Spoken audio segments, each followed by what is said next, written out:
ഞാൻ ഒരു ഉദാഹരണം പറയാം.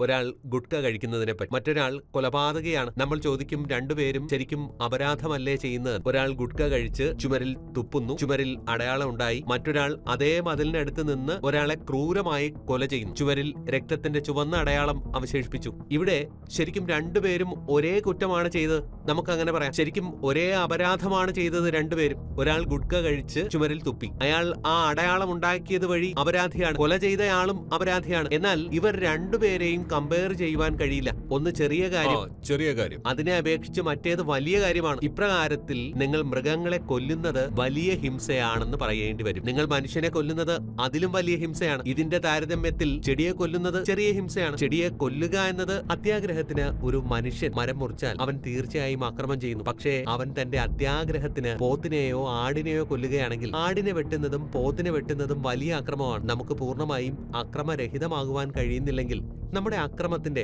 അല്ലെങ്കിൽ ഹിംസയുടെ തോത് കുറയ്ക്കുക. ഇത്രയെങ്കിലും ചെയ്യേണ്ടി വരും. ഇതും മനസ്സിലാക്കൂ.